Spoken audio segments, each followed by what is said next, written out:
이 말씀은 신약성경 디모데후서 3장 14절부터 17절 말씀입니다. 디모데후서 3장 14절부터 17절 말씀입니다.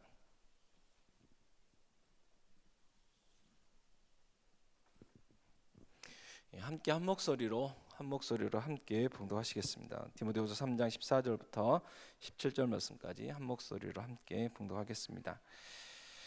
그러나 너는 배우고 확신한 일에 거하라. 나는 내가 누구에게 배운 것을 알며 또 어려서부터 성경을 알았나니 성경은 능히 너로 하여금 그리스도 예수 안에 있는 믿음으로 말미암아 구원에 이르는 지혜가 있게 하느니라. 모든 성경은 하나님의 감동으로 된 것으로 교훈과 책망과 바르게 함과 의로 교육하기에 유익하니 이는 하나님의 사람으로 온전하게 하며 모든 선한 일을 행할 능력을 갖추게 하려 함이라. 아멘. 한 번 더 기도하시겠습니다. 하나님 아버지 감사합니다. 거룩한 주일 하나님 앞에 나와 예배하며 또 말씀 통해 은혜 받게 하시고 또 새 힘을 허락하심에 감사를 드립니다. 또 이 시간 주일 저녁 예배로 모일 수 있게 해주신 것 감사합니다. 이 시간에 드리는 우리 예배가 하나님께 연락되어지고 하나님께서 기뻐 받으시는 귀한 예배의 시간이 되게 하여 주시옵소서. 또 이 시간 하나님의 말씀을 전하고 듣고자 합니다. 성령 하나님 함께 하셔서 말씀을 전하는 저에게도 듣는 귀한 성도님들에게도 함께 하셔서 은혜의 시간이 되게 하여 주시옵시고 무엇보다 하나님의 영광이 나타날 수 있는 귀한 이 시간 되게 하여 주시옵소서. 이 모든 말씀 우리 주 예수 그리스도의 이름으로 기도하옵나이다. 아멘.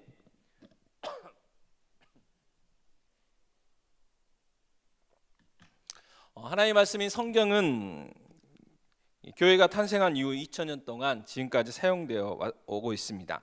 성경은 처음부터 문자로 기록된 건 아니고 아브라함, 이삭, 야곱 이런 족장들, 믿음의 조상들을 통해서 전승되어 오고 있었죠. 그리고 이제 모세 때에 이르러서 이 하나님의 말씀인 성경이 문자로 기록이 됩니다. 그래서 창세기, 출애굽기, 레위기, 민수기, 신명기의 내용들이 이 모세가 살았던 시대의 내용은 아니지만 이 모세의 시대에 모세에 의해서 이제 문자로 기록이 되기 시작했죠. 그래서 모세 외에도 여러 명의 저자들이 있습니다. 그래서 하나님께 감동을 받고 영감을 받아 이 기록한 책들이 모여서 이 성경, 그리고 각 권으로 이제 쪼개 본다면 66권이 되는 것이죠.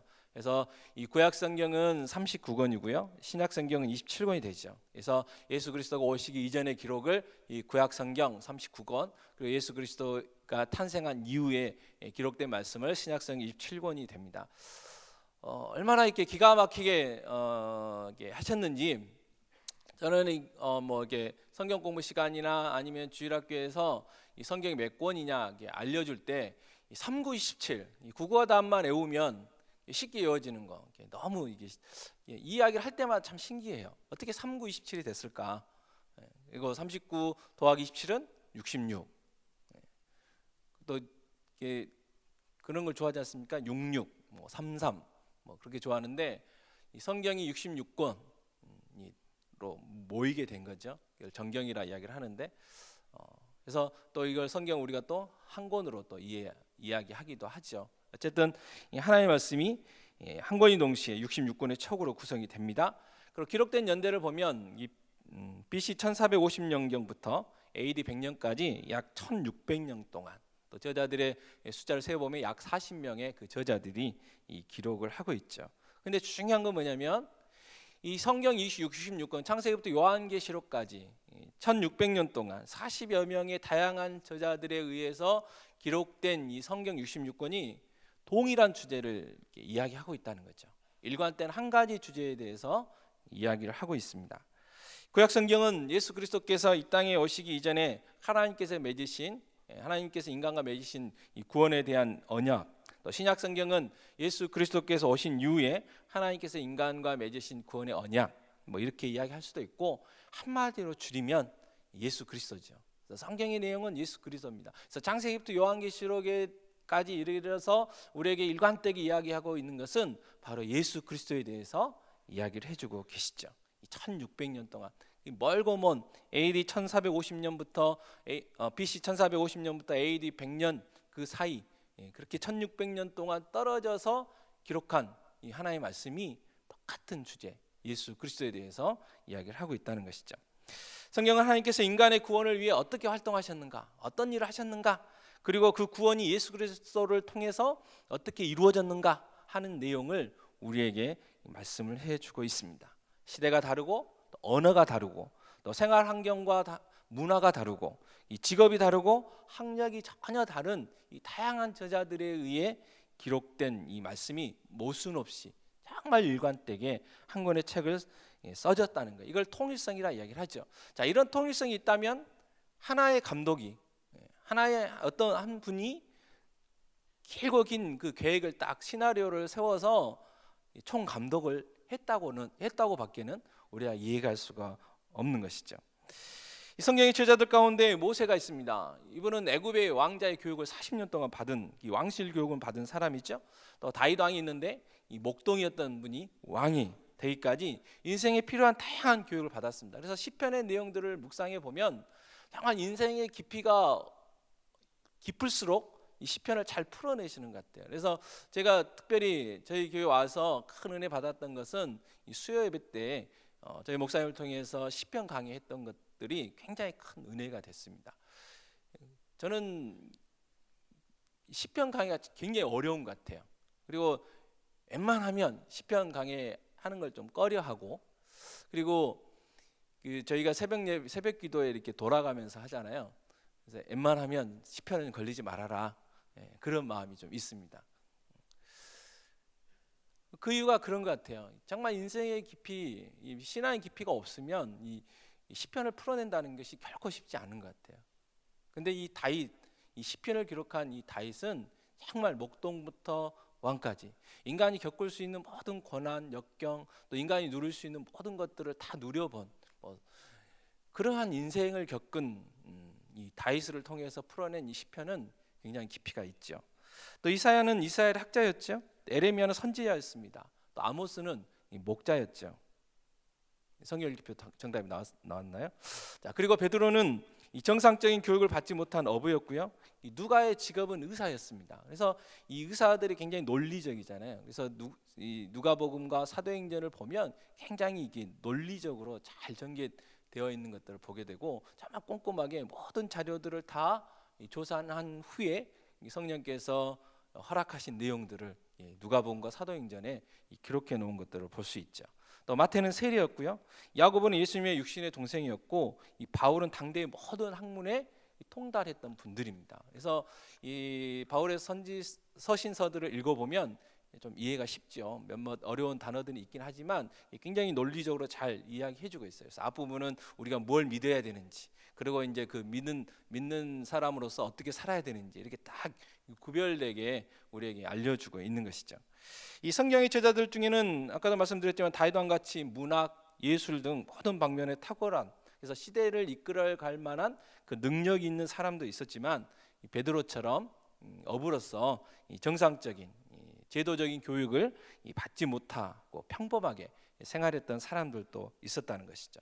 자, 그럼에도 불구하고 하나의 일관된 메시지가 바로 성경이라는 것이죠. 그래서 이것은 성경이 사람이 만든 작품들이 아니라 분명히 하나님의 능력으로 기록되었음을, 그래서 정말 한 저자 성령 하나님이 기록하신 하나님의 말씀이라고 밖에는 우리가 인정할 수밖에 없다는 것이죠. 그래서 우리는 늘 성경을 대할 때마다 하나님의 말씀으로 받아들이는 것이죠. 그래서 우리는 성경을 부를 때 하나님의 말씀이다, 그렇게 이야기를 하고 있습니다.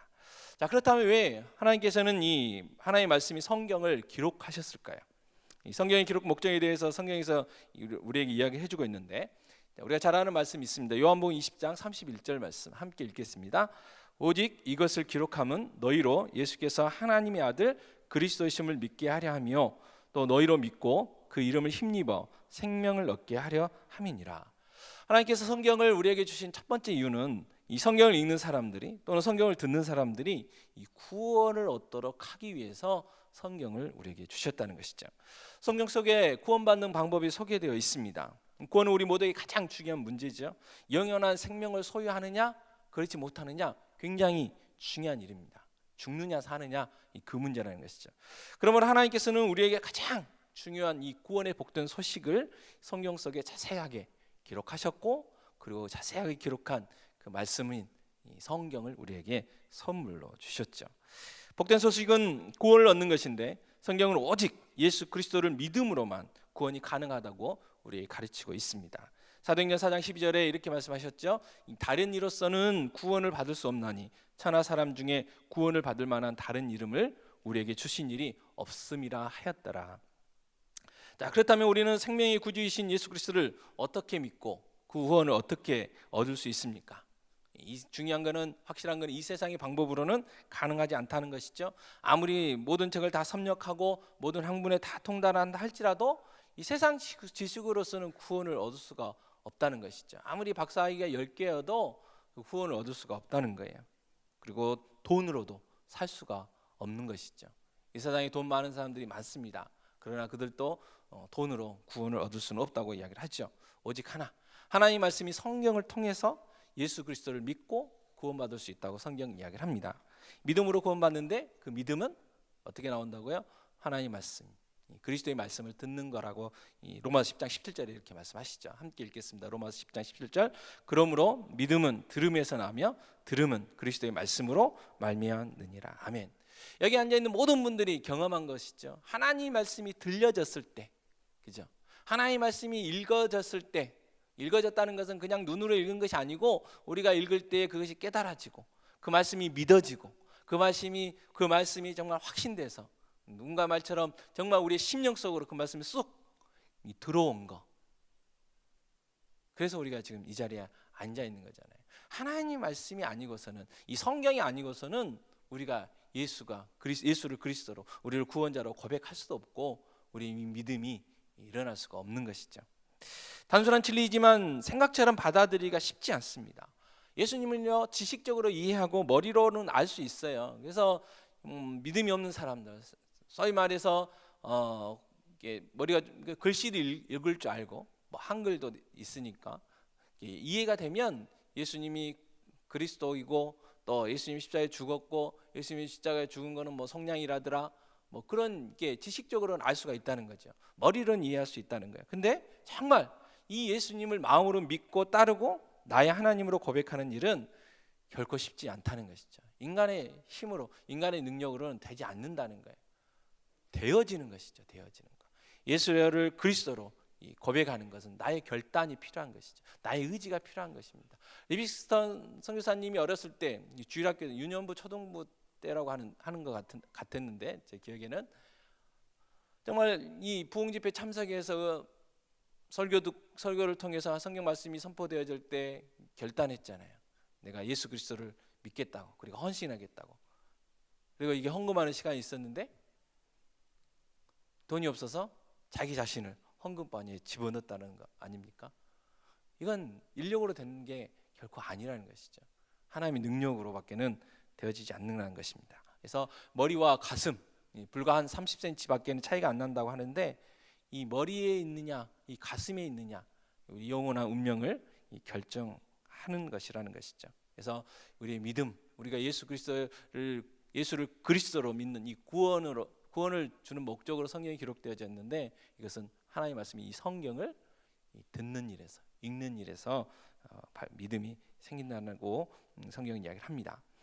하나님께서 성경을 주신 두 번째 목적이 있는데, 그것은 우리로 하여금, 다시 말해서 예수 믿는 사람으로 하여금 이제는 온전한 사람이 되게 하기 위해서죠.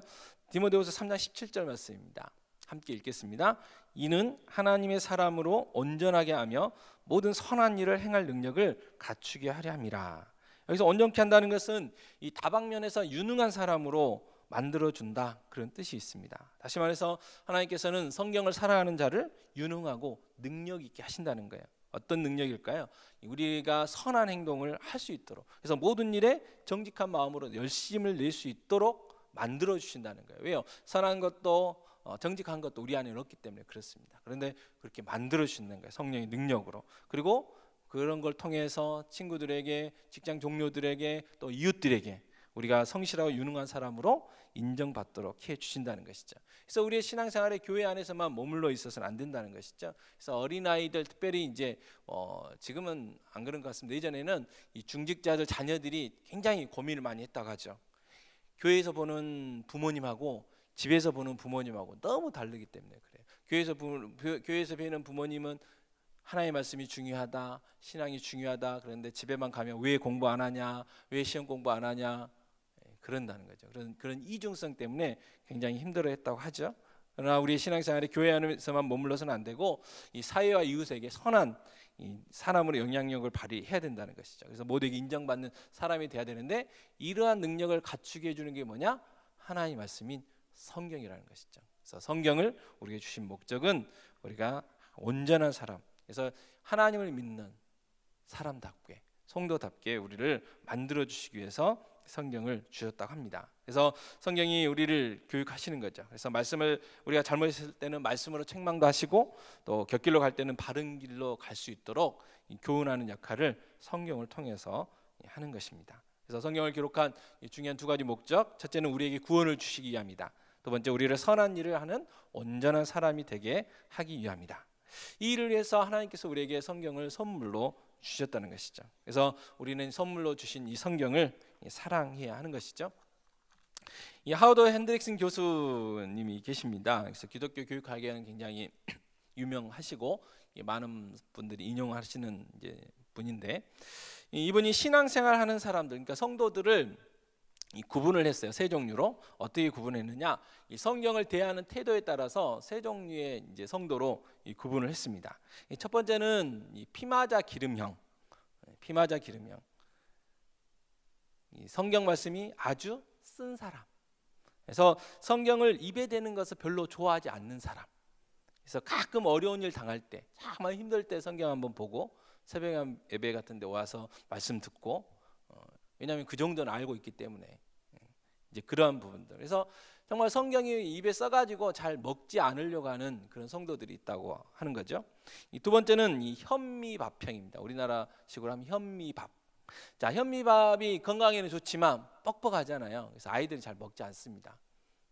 그래서 가끔 현미밥 주로 잡곡 드시는 집에서는 아이들이 하얀 밥 주라는 경우 있죠. 하얀 밥, 부드러운 하얀 밥.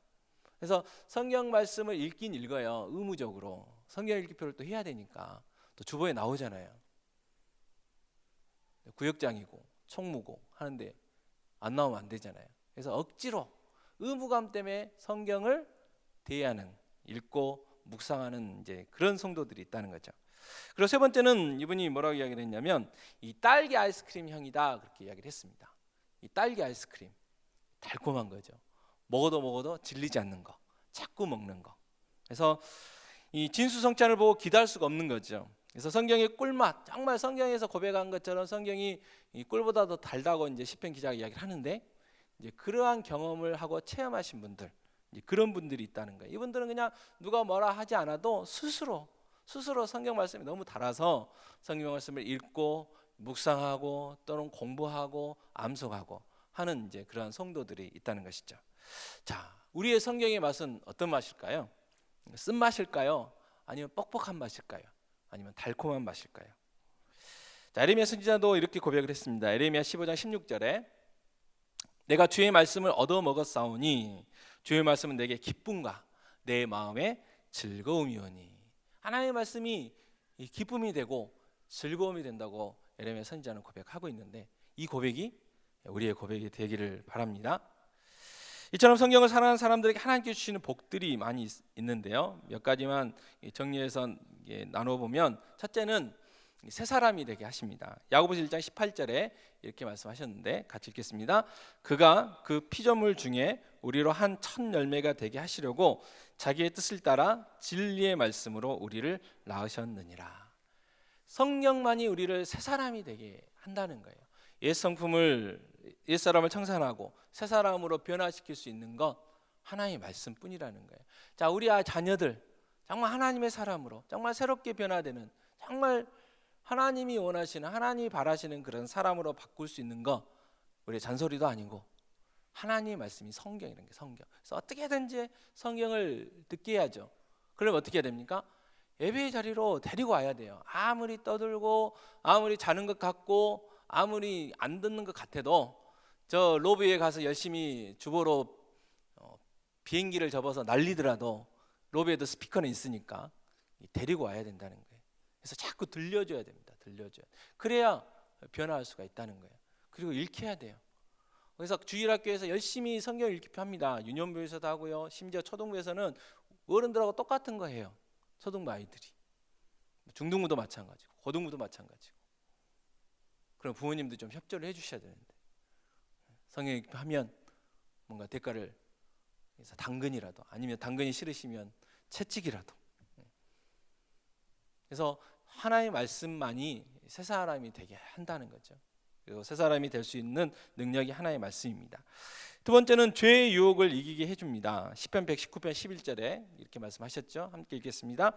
내가 주께 범죄하지 아니하려 하여 주의 말씀을 내 마음에 두었나이다. 정말 죄의 유혹들이 많습니다. 가면 갈수록 많은 거죠. 예전보다는 지금이 훨씬 더 많아요. 우리 아이들은 들고 다녀요. 죄의 유혹 받을 수 있는 걸 들고 다닙니다. 들고 다녀.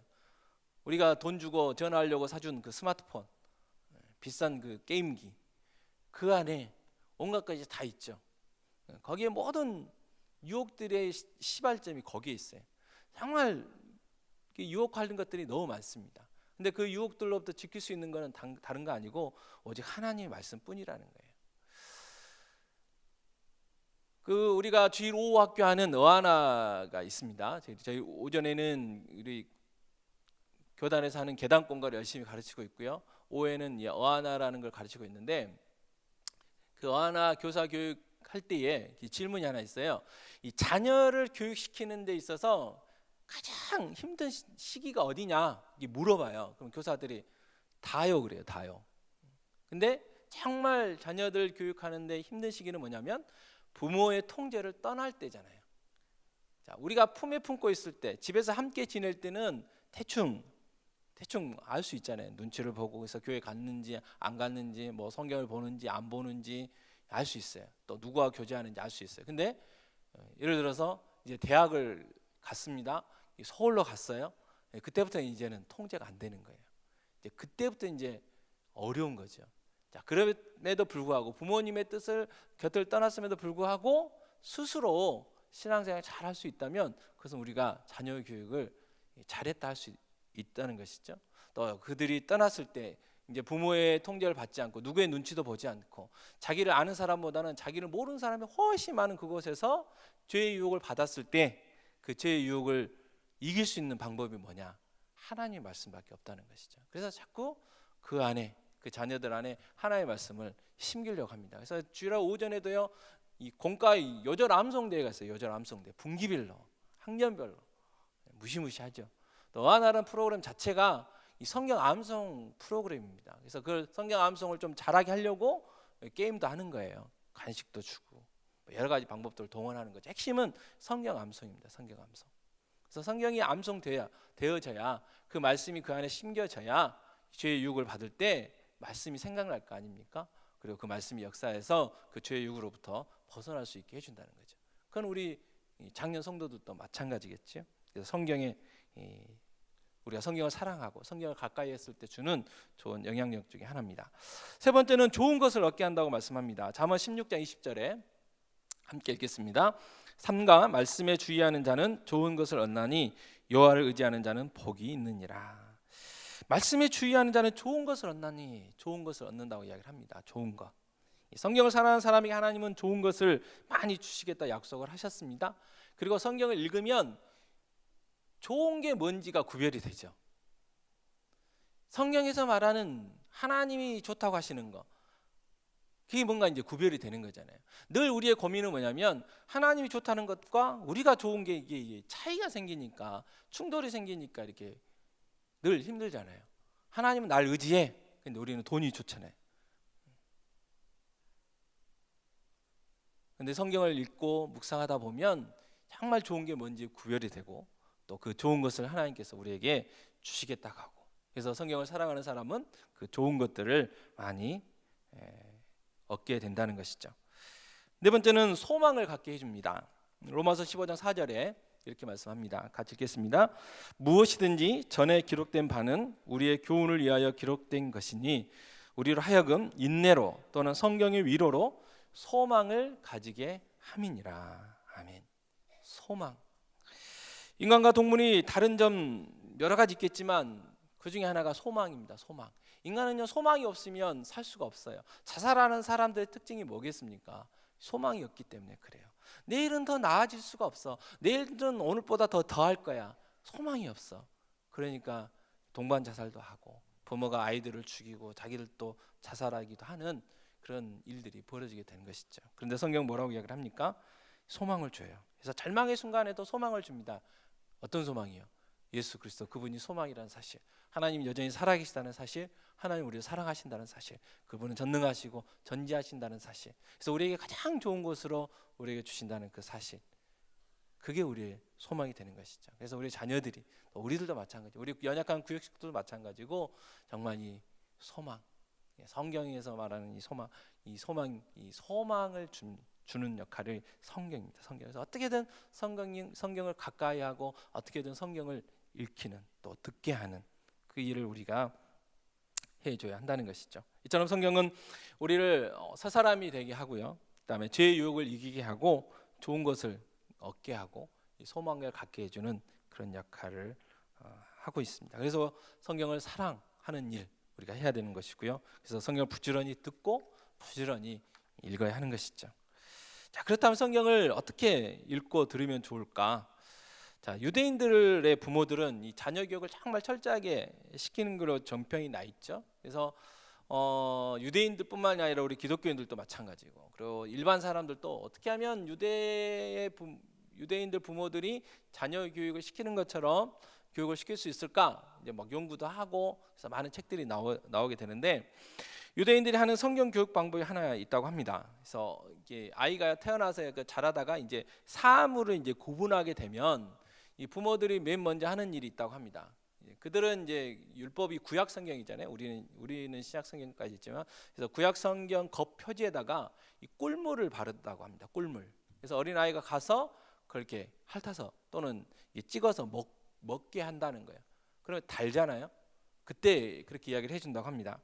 이 꿀물이 달듯이 하나님의 말씀인 성경은 너의 영혼에 달고 너의 인생에 필요한 모든 지혜를 준단다. 그러므로 너는 죽을 때까지 이 성경을 읽고 사랑해야 한다라고 가르친다고 합니다. 그래서 우리도 성경을 사랑하고 성경을 읽는 일에 힘써야 되겠고, 그 유익함들을 이렇게 알려줘야 되겠죠. 그래서 성경을 읽고 들을 때 무엇보다도 맨 먼저 우선돼야 될 것은, 성경은 하나님의 말씀이라는 그 확신을 가지고 우리가 읽고 들어야 되죠. 그래서 디모데후서 3장 16절에 우리가 읽었지만 이렇게 말씀하시죠. 한번 더 읽겠습니다. 모든 성경은 하나님의 감동으로 된 것으로 교훈과 책망과 바르게 함과 의로 교육하기에 유익하니. 하나님의 말씀이라는 거예요. 그래서 하나님의 말씀에는 예뿐이죠. 예. 아니요가 아니라 예뿐이죠. 예. 그래서 하나님의 말씀이 시키는 대로, 하나님의 말씀이 검다고 하면 검은 거고, 하나님의 말씀이 희다고 하면 흰 거죠. 그래서 성경에서 우리가 버리고 우리가 취해야 될 건 없다는 거예요. 그냥 다 우리가 취해야 되는 것이고, 그 성경에 우리의 가치관들을 맞춰야 되는 것이고, 우리의 생각을 맞춰야 되는 것이고, 우리의 삶을 맞춰가야 한다는 것이죠. 두 번째는요, 날마다 읽는 것이 중요합니다. 날마다. 사도행전 17장 11절에 아주 좋은 모범에 대해서 우리가 이야기를 해주고 계시죠. 같이 읽겠습니다. 베레아에 있는 사람들은 데살로니가에 있는 사람들보다 더 너그러워서 간절한 마음으로 말씀을 받고 이것이 그런가 하여 날마다 성경을 상고함으로. 아멘. 그래서 그 매일 성경이라는 게 나왔잖아요. 매일 성경, 날마다 성경. 그래서 매일 날마다 성경을 읽는 최고의 방법은 뭘까요? 새벽 예배 오시는 거죠. 새벽 예배 오시면 날마다 하나님의 말씀을 읽고 묵상하실 수 있어요. 우리가 집에서 한다고 시간을 정해 놓고 하긴 하죠. 근데 매일 하기가 결코 쉽지는 않아요. 근데 매일 새벽 예배 오시면 날마다 말씀을 읽고 묵상하실 수가 있죠. 세 번째는 기도하는 마음으로 읽어야 합니다. 시편 119편 18절에 이렇게 말씀하셨습니다. 같이 읽겠습니다. 내 눈을 열어서 주의 율법에서 놀라운 것을 보게 하소서. 눈을 열어달라고 간구하고 있습니다. 열어달라고. 성경은 하나님이 만드신, 하나님이 기록하신 하나님의 말씀입니다. 그래서 그 기록하신 그 성령 하나님이 깨닫게 해주시지 않으면 보이지 않는 게 하나님의 말씀이에요. 그래서 반드시 기도해야 됩니다. 기도함으로 하나님의 말씀을 들을 때도, 하나님의 말씀을 읽을 때도 깨닫게 해달라고 기도하고 읽어야 돼. 기도하고. 그렇지 않으면 깨달을 수가 없는 거예요. 이게 성경이 큰 차이죠. 일반 서적과 큰 차이입니다. 왜냐하면 성경은 하나님의 말씀이기 때문에 그렇습니다. 그래서 기도하며 읽어야 돼요. 그리고 네 번째는 겸손한 자세로 읽으라고 이야기를 합니다.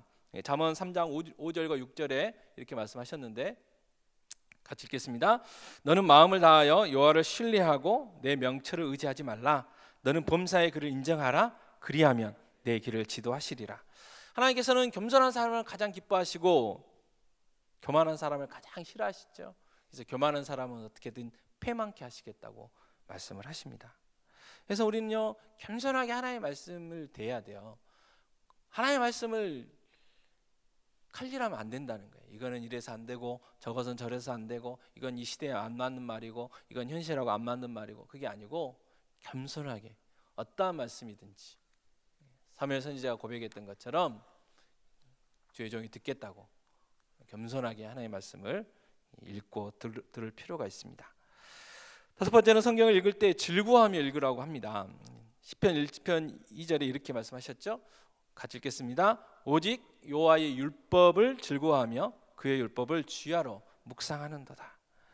자, 하나님의 말씀을 주야로 묵상해야 되는데 그 말씀이 즐겁지 않다면 얼마나 곤욕이겠습니까? 그러나 시편 기자는 여호와의 율법이 즐겁다고 고백을 하고 있습니다. 마찬가지로 우리도 하나님의 말씀이 성경을 즐거움으로 읽을 필요가 있다는 것이죠. 그 은혜가 우리에게 필요합니다. 그리고 무엇보다 여섯 번째는 말씀을 적용하며 읽어야 되겠죠. 시편 119편 34절에 이렇게 말씀하셨는데 함께 읽겠습니다. 나로 하여금 깨닫게 하여 주셔서 내가 주의 법을 준행하며 전심으로 지키리이다. 왜 깨닫게 해달라고 합니까? 하나님의 말씀을 지키겠다고, 하나님의 말씀대로 살겠다고, 하나님의 말씀을 내 삶 가운데 실천하겠다고. 그러니 제발 깨닫게 해달라고 시편 기자가 간구하고 있죠. 성경 우리가 꼭 해야 될 것과 해서는 안 될 것들을 이야기를 하고 계시죠. 그래서 하라, 하지 마라 라고 이야기를 하셔요. 그래서 우리는 성경을 읽으면 그 말씀대로 살려고 노력을 해야 돼요. 하나님은 날마다 하나님의 말씀을 적용하며 사는 사람들을 이 존귀한 사람으로 이끌어 주시기 때문에 그렇습니다. 자, 우리는 성경이 하나님의 말씀이라는 이 확신을 가지고 읽고 들어야 됩니다. 또 날마다 읽고 들어야 돼요. 또 기도하면서 하나님의 말씀인 성경을 읽고 들어야 됩니다. 또 겸손한 자세를 가지고 하나님의 말씀 듣기도 하고 또 읽기도 해야 되고요. 그거 즐거워하면서 그리고 무엇보다도 적용하면서 하나님의 말씀을 읽고 들어야 합니다. 하나님의 선물인 성경입니다. 성경. 우리의 구원을 위해서, 우리가 온전한 사람으로 살아가기 위해서, 성도답게 살아가기 위해서 하나님의 말씀 성경을 우리에게 주셨어요. 그래서 성경의 유익들에 대해서 여러 가지 말씀을 하셨죠.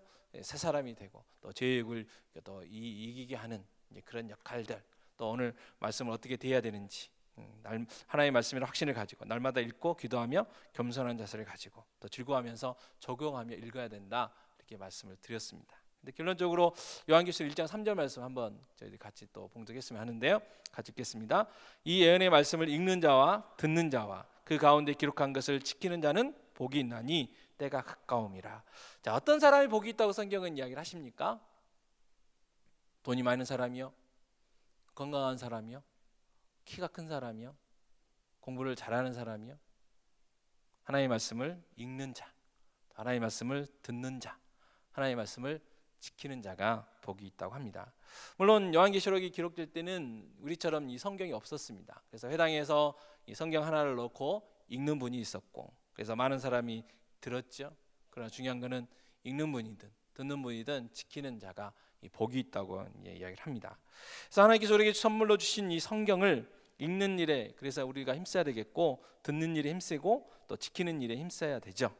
자, 근데 이제 말씀을 듣는 일에 힘쓸 때가 다가오고 있죠. D-14 뭔지 아십니까?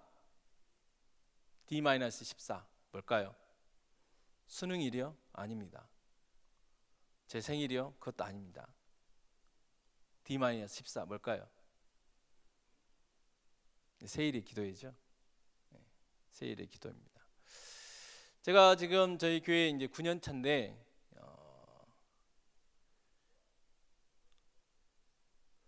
저희는 그렇게 개인적으로 생각하고 있습니다.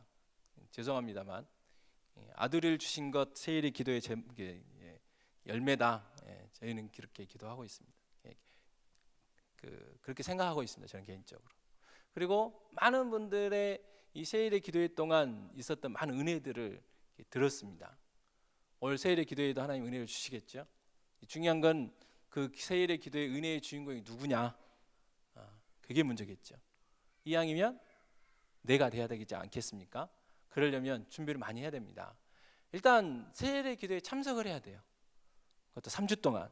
결코 쉽지 않더라고요. 첫 주는 굉장히 좀 힘이 듭니다. 근데 첫 주만 지나가면 2주, 3주는 이렇게 쑥쑥 지나가더라고요. 그래서 첫 주가 중요한 것 같아요. 첫 주가.